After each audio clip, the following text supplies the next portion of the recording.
your patients, do you ever feel that patients might think that maybe they are too weak or too old to start neurorehab? What would you advise to them?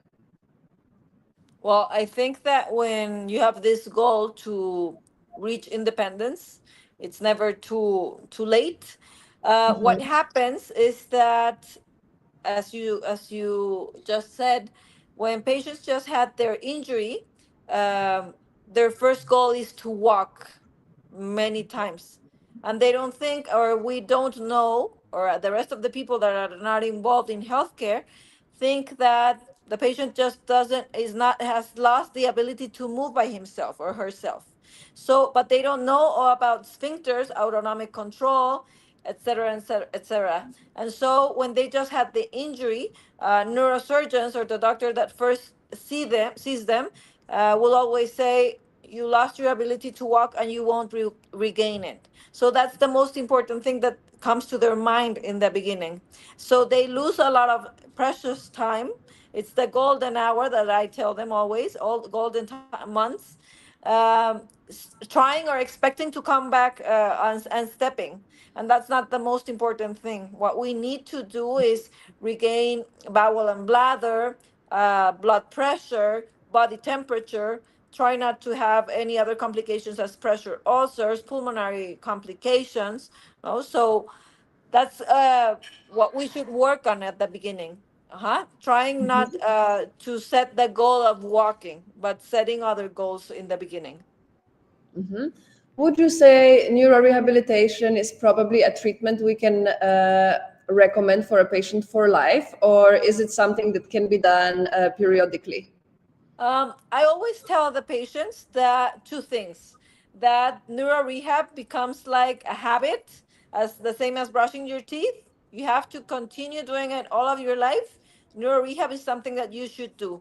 But also, we, as human beings, we always need some vacation or a break. So we can take breaks, we can take vacations, we can have a period of not doing all these kind of PTs, but always moving. If I'm not taking PT for 3 hours straight, what can I do? I can do some stretching for the day. I can do some standing for the day in a frame, for example.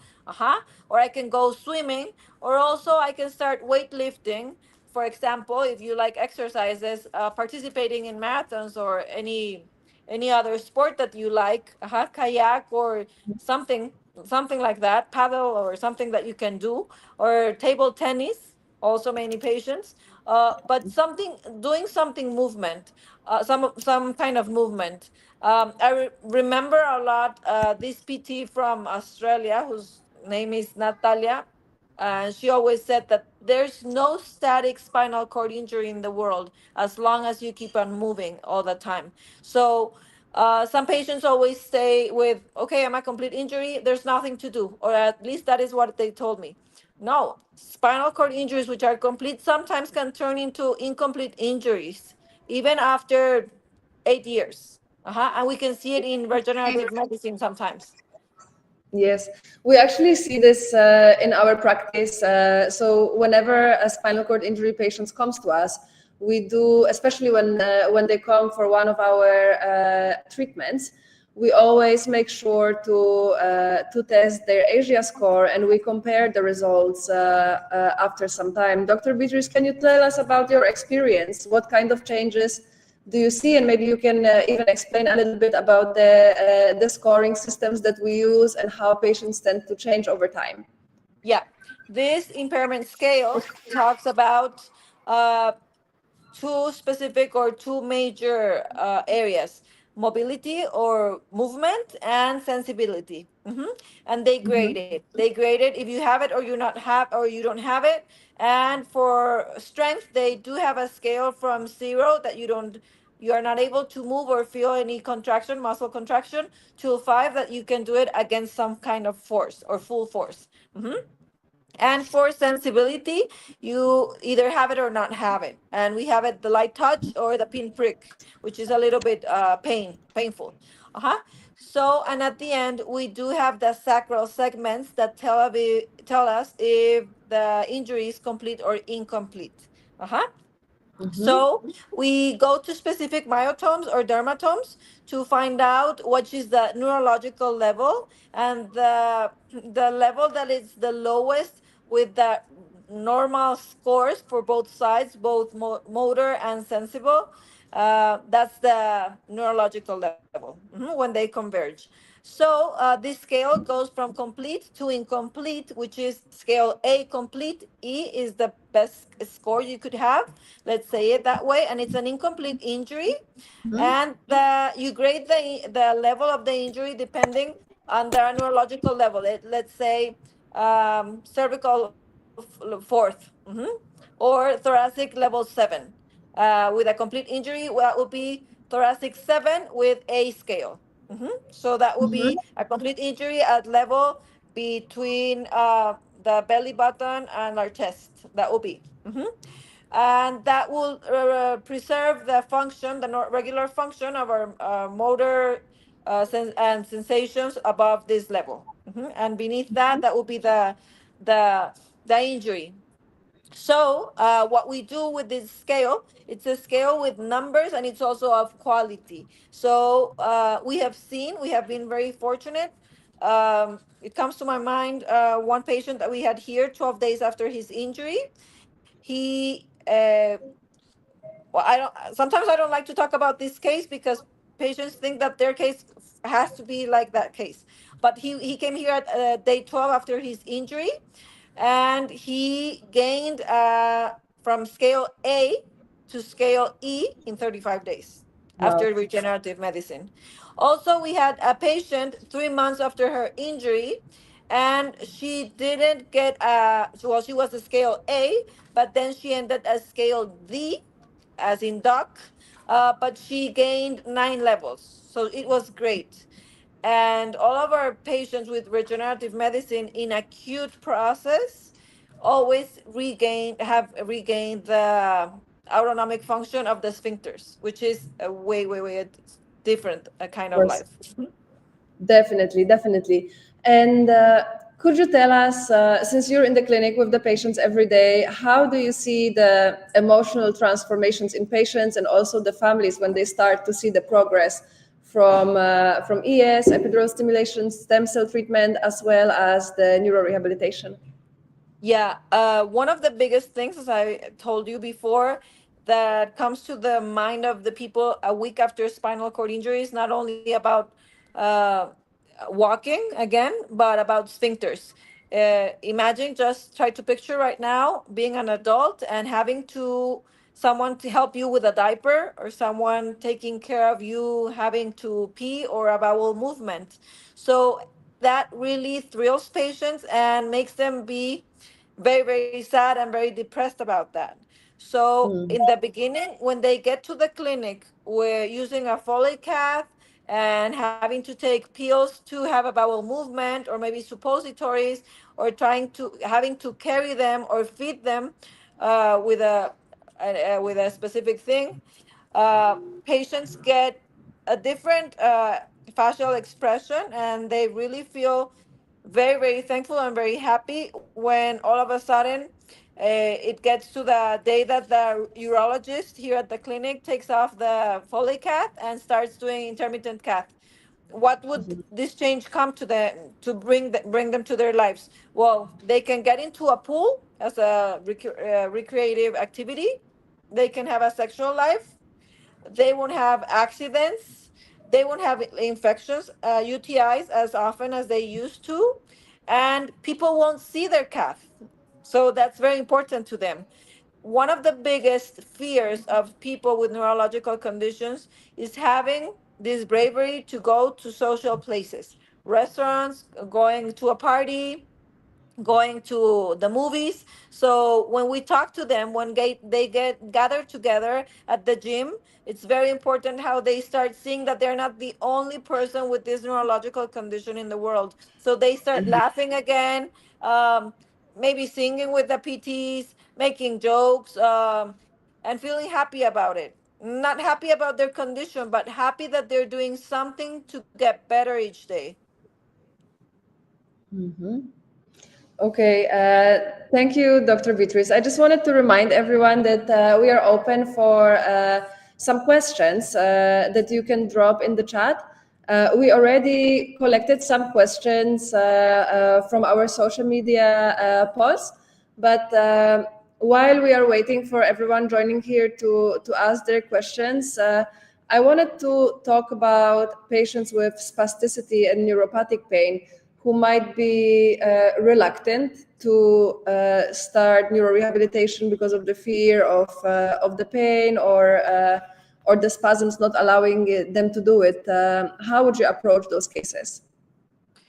Well, spasticity is present in all of the patients that have injuries. Well, in the central nervous system, that could be stroke, that could be multiple sclerosis, cerebral palsy, and of course, spinal cord injury, which are the most common or the most that we see here at the clinic. Neuropathic pain is not always present, but talking about spasticity, spasticity is not that bad for us. We want to still have some spasticity to help some movements for standing up and knee blocking. Mhm. Sorry. And but if this spasticity is decreasing your quality of life, or it's limiting for you to doing the transfer, or it's painful also, we have different treatments. We can do PT, we can take some baclofen or some pills, we can use Botox in your muscles, which is an injection in the muscle. It's temporary and the effect lasts from 3 to 6 months, and then we can repeat. um, and for the neuropathic pain, we do have different things. First of all, we have obviously some meds that can help. We have some techniques also in PT, but we also have the ES. And when they do the epidural stimulation, mappers can program a specific channel to treat neurological pain. Mhm. Mhm. And talking about, let's say, if someone feels stuck and they want to start something, what can they really start doing at home even before they start a professional neurorehabilitation program? Okay, moving, that's very, very important. We call it block moving. That is not moving like your hand or your shoulders or your elbows, but moving as a block and changing positions at least every 4 hours. So we don't have any other complications as pressure ulcers or maybe thrombosis. So what we would recommend would be moving, stretching, having a good sleep. We always need a good position in bed or in the wheelchair. Having a specific wheelchair is very, very important. Mhm. Having good sleep and good nutrition. Okay, That's a thank you good very start. much, Doctor. Thank you. I think this is really the basics, but it's very, very important to have this setup. I will now move to some of the questions we received. Um, we got a question. I am C5 complete spinal cord injury, 28 years old. Which treatment is best for me? How long have they had the spinal cord injury? We, we don't know.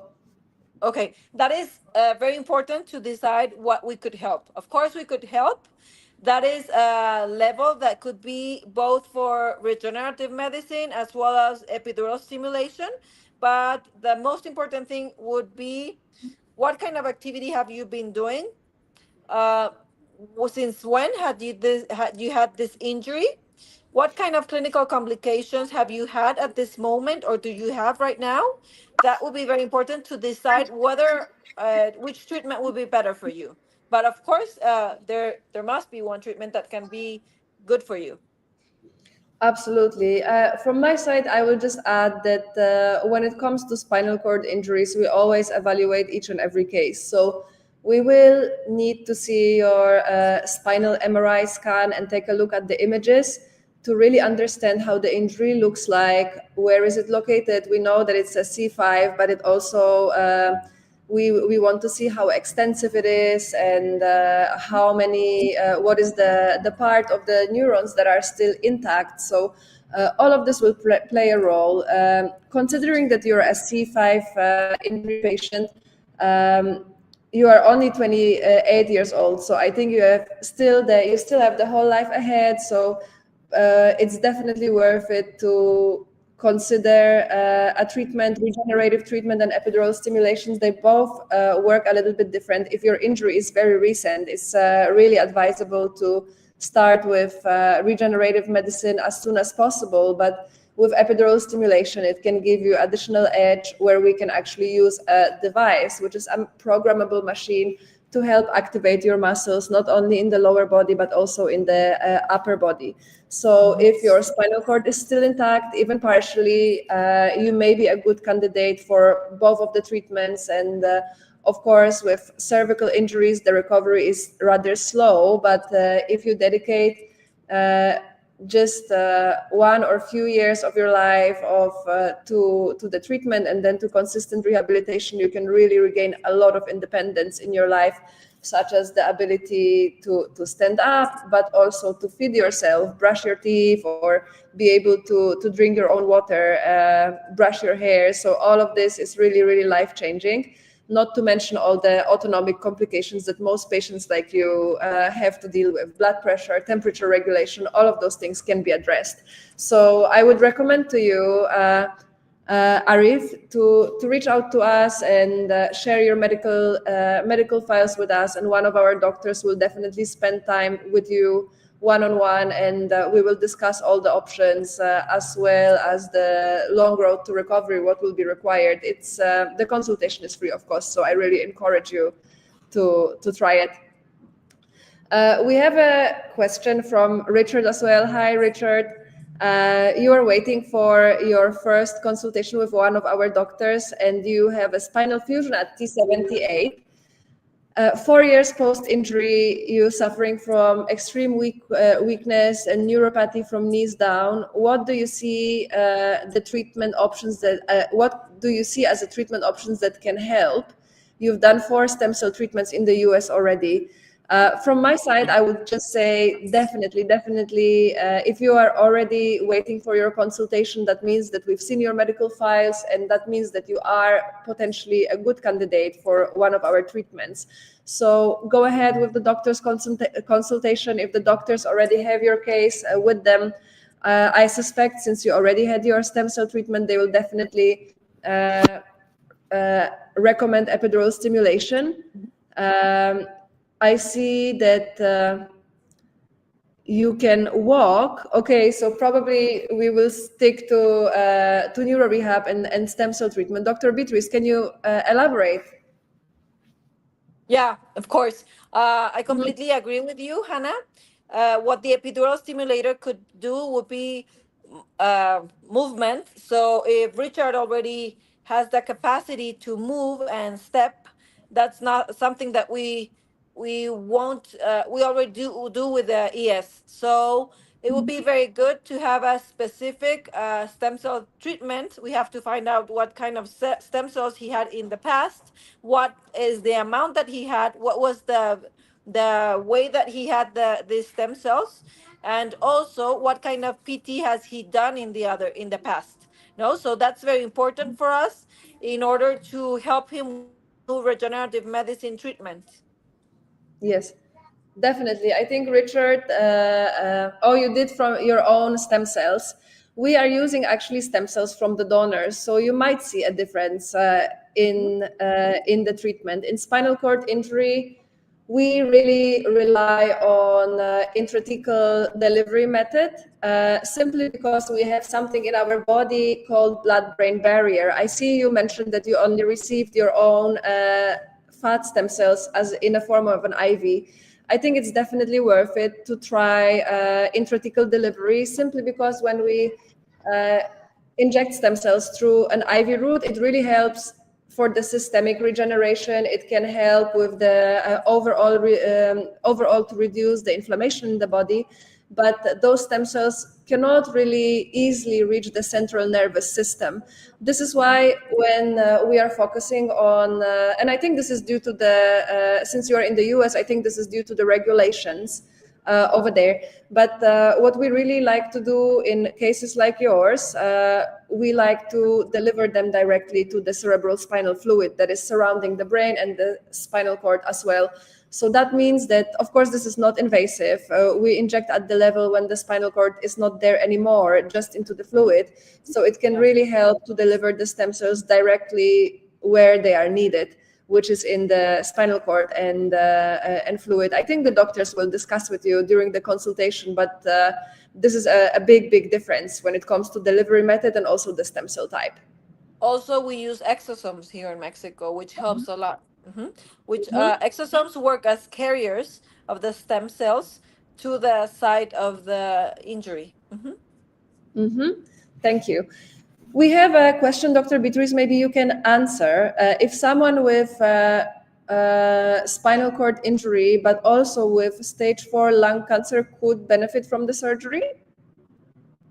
Yes, we should. Obviously, we need to see an image, an MRI of the spine, and be able to see if there are any mets to the spinal cord that can unable to have this electrical circuit again. But yes, we can see this case. Yes. I would say it also depends a lot on your overall Condition. condition. Keep in mind that with epidural stimulation, while the surgery is quite minimally invasive, it does require very extensive rehabilitation. So what we will need to assess is your ability to actually undergo extensive rehabilitation, because without this, we can only recover this much. So while in the clinic, usually patients coming to us for epidural stimulation, they either stay with us for 35 or 50 days, and they do exercise 4 to 6 hours every day. So I think we will really have to look at your case to understand if you are eligible candidate and if something can be done in your case. We also get a question about the treatment price. So it really varies. For the neurorehabilitation, I think the prices are quite standard. We always make sure that our patients come to us for an extensive program. So we always recommend the visit in the clinic to be really at least 20-25 hours a week to make the most out of this and to condition the body in the best possible way. And the cost of a weekly program really varies between $2,000 to $3,000. When it comes to the stem cell treatment, it also depends. I would say, depending on your condition and on your needs, it could vary from around $20,000 to $25,000, depending on the stem cell type and duration of the stay needed, as well as the delivery method. For epidural stimulation, that also includes the stem cell treatment, the price is around $110,000 for the 35 days of stay with us. So feel free to reach out, and we will see what kind of treatments would be recommended in your case, and definitely our team will advise what's the best approach.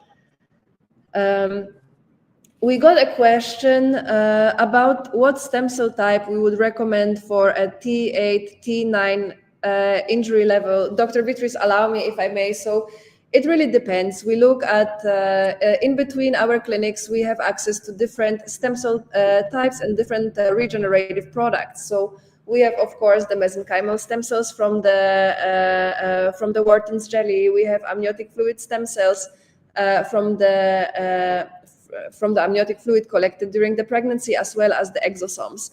So when we evaluate the patient, we really look at the patient's condition and things like spasticity and type of injury and so on. So it's really difficult to answer this without seeing your MRIs and seeing your case, but please reach out. We will schedule a consultation with our doctor and they will advise for the best course of action. In our clinics, we do have access to different stem cell types, and we actually switch and play around with different protocols depending on the patient's need. One more question we got is about our upcoming opening in Dubai.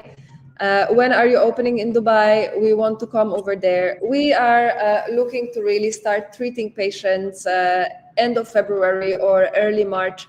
So if you would like to, if you are from there, from the Middle East, and you're looking to receive epidural stimulation, it will be possible to do it much, much closer to home. We will be housed in an amazing private hospital, Fakih University Hospital. That is also a university hospital at the same time, which is very renowned in Dubai. So we have amazing team of doctors, and we will be soon announcing everything, and more details will be coming online. But please feel free to reach out to us, and we will guide you through the process, evaluation process, and possible treatment. Just we don't have more questions as of now, but Dr. Beatriz, I would really like for you to maybe sum up what we've discussed about, especially with neurorehab in mind. Maybe you could tell us, how do you see the outlook for the future? What are you most excited looking at the future of neurorehab and neurorehabilitation? Are there any mobility aid devices that you feel can change a lot in the neurorehab, or would you still advise for the good old practical work with minimal assistance from outside? How do you see the future of neurorehab and how patients can continue to benefit from it? Well, patients will always benefit from doing program sessions either at home that they learned in a clinic or a center, and also going to a clinic. As I told you, any kind of injury will always be beneficial to keep on moving. But nowadays, there are very high-end robotics. There's a great variety of robotics around the world right now. They have different characteristics regarding the weight that they carrying it requires. If you, depending on the neurological level that you have, depending on the capacity of movement, depending on the trunk control, and the aids that you could use, for example, a walker or maybe a pair of canes. Some of them are able to walk only inside a clinic. Also, others are for home use, and others are all territory, going up and down stairs. And obviously, this will be a very big change in the patient, because that will allow and enable patients to integrate completely in their everyday life and being independent. So Thank you. it's a big change for them. Okay, thank you very much. And just to finish our session, if there is any message of encouragement from your side as an expert in neurorehab with so many years of experience and so many successfully treated patients, what would it be? What would you say to the patients? This might sound a little bit repetitive, but really, movement is life. Really, that's very important. Movement will make you healthier bones, healthier respiratory system. You'll feel better. You'll have the ability and capacity of transferring, of moving by yourself whenever it's possible. No complications in your skin. And also, I always tell this in all of my patients in consultations. If you keep on moving, if you keep on yourself healthy all over, as soon as the cure for spinal cord injury, then I'm pretty sure that it will come around 10 to 12 years from now. You'll be in the best conditions to be able to take part of that treatment that will cure your spinal cord injury. If you haven't moved around, if you haven't done therapy, if you have many complications, those health problems won't allow you to take a cure. Okay, I So agree please with you. keep on And moving. yeah, and all of this, really what we do, while as we know, there is no cure for many neurological conditions and for spinal cord injury. What we offer at our clinics worldwide is really the closest that can get you to the best possible results and to reverse whatever damage has been done, but it's not a cure yet. But as long, like Dr. Beatriz said, as long as you keep your body moving and you keep your body and your bones, your muscles in the best condition, you really position yourself for success in the future. I think this is a very important message and a beautiful way to finish the live we had today. If any of you watching would like to connect with us and discuss your own program on how you can work on your condition, how can you get better, please, by all means, reach out to us. You can find our contact form on the website, and you can just message us on social media. We will be happy to talk to you and discuss everything. Even if you don't come with us, our consultations are free of cost, so we can help you to guide you towards recovery as much as we can. This is our mission. So thank you everyone for joining and for your time. Thank you, Dr. Beatriz, for this very insightful session. And we will probably see all of you viewers next month in another session with our doctors. Thank you. Happy holidays. Bye-bye. Gracias. Happy holidays. Thank you, everyone. Bye-bye. Bye, doctor. Bye.